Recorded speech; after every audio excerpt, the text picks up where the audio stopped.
Thank you. Thank you very much. Everybody, please give it up for Prince. One more time.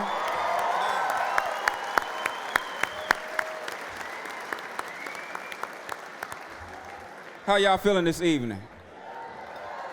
Cool? What's up, brother? What's up, party people? Yeah. Well, first off, I'd like to say that it is an honor. Come on up here, Miss Lady. I'm sorry. Come on, darling. Thank you. You look good. Thank you. You smell good. All right. All right. Yeah, bless the people. It is an honor for us to be standing here to even, to get this guy into the Hall of Fame, just for, for them to ask us, would you come up here and do it? I was like, hell yeah. Prince Rogers Nelson. I mean, just in a name, it's just powerful. First album came out when I was 3 years old. Yeah, 3 years old. Yeah, 1978, 3 years old. The guy was 17 years old playing every instrument. Yeah. The people thought it was a whole band. And so that, and the feat itself, and songwriting.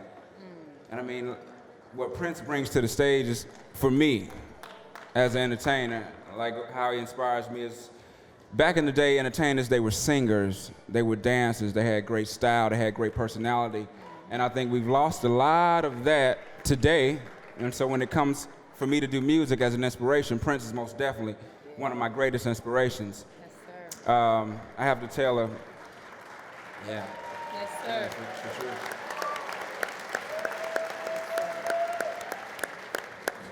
I have to tell the story. A cousin of mine, I was a little guy, maybe 10, 12 or something, and my favorite cousin, he introduced me to Prince. I think it was the song "If I Was Your Girlfriend" and "Adore." And I looked up to my cousin. He was my greatest cousin. He had style. He had all the girls in high school. So for Prince to be his soundtrack, I just adopted it. And it didn't take until I started to get into music and to produce songs and see what it takes for a songwriter to make music and to write lyrics, is when I really appreciated what Prince, brought to the whole game. So I just really have to say thank you. Thank you. Big. Off the dome. Yeah. Off the top of the dome, y'all know what it is, Rock and Roll Hall of Fame, man. I just gotta say, Prince, like Dre said, is truly, inspiration as far as all the instruments and the production and the songwriting, man. And I got a little story too. I was like a little young buck, and Purple Rain came out, and I couldn't have been no more than about 14, 15. But ever since then, I tried to straighten my hair out. I even tried, my thing at riding motorcycles and really being debonair with the ladies. But not only that, after going back and researching the albums, man, I started listening to the lyrics, man, and I just started, just really understanding how complex the songs were, man. One song that really stuck in my head when I was real young, I was too young to understand what erotic mean, was Erotic City. I was young and my uncle introduced me to that song, man. And I was just, I was really amazed, because I was like, man, he is saying the F word in the song. You know what I'm saying? But I thought he was saying the F word. To this day, I still say he's saying it. It's all the same. It's for real, man. But all in all, man, he's been an inspiration to Outkast. Everything, that we've done up until this point, man, he's been, a big influence on us, because we listened to him coming up, man. And, we wanted to say from the bottom of our heart, we love you. That's why we're here tonight, man. And, man, Rock and Roll Hall of Fame, it couldn't have been nobody else that deserved it better than this man tonight. That is true. I want to interrupt you real quick. All right. I honestly didn't find out until today that it takes 25 years after your first song for you to be eligible to get inducted to the Hall of Fame. And this whole time I thought, like, damn, why they ain't done that yet? I thought it was way overdue. So that's all I want to say. Thank you once again, and it is way overdue. 25 years, that's cool, but it's way overdue. Thank you. Yeah.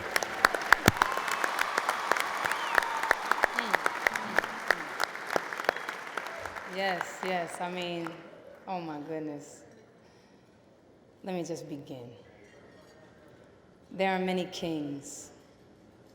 King Henry VIII, King Solomon, King Tut, King James, King Kong. The three kings, but there is only one prince.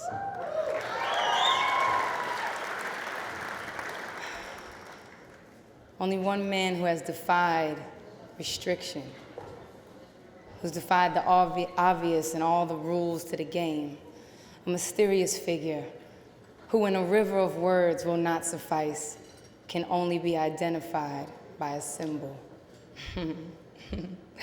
Whose music is like an internal roller coaster that takes each individual on their own separate legendary ride, and still takes listen after listen to discover and uncover even half of the story behind the intriguing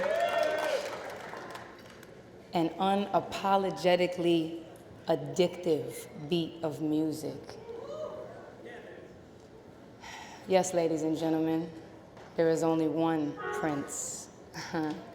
There's only one man who is so loud he makes you soft, so strong he makes you weak, so honest you feel kind of bashful. So bold he defies you to be subtle, and so super bad he makes you feel so super good. He's the only man that I've ever seen that lights a stage on fire, leaving you to burn within it in a frenzy of movement, lights, electric guitars, slides, pianos, dances, voices, splits, and songs. Oh my God, songs so powerful that you are forever changed. Songs that make you laugh and cry, think and dance. Songs that made me look at songwriting as stories that are untold passions dying to be heard. Because of him, I've never wanted to be like anyone else but myself. And because of his music, my music has wings to be different. He is the inspiration that generations will return to until the end of time. So yes, ladies and gentlemen, throughout history, there have been many, many kings, both real and mythological. They have borne sons, but none of them can touch the rays from this man who stands alone. A man that I am tremendously proud and honored to help induct into the Rock and Roll Hall of Fame tonight, because now it is forever changed. Ladies and gentlemen, I want you to get on your feet and I want you to pay homage to the one and only Prince.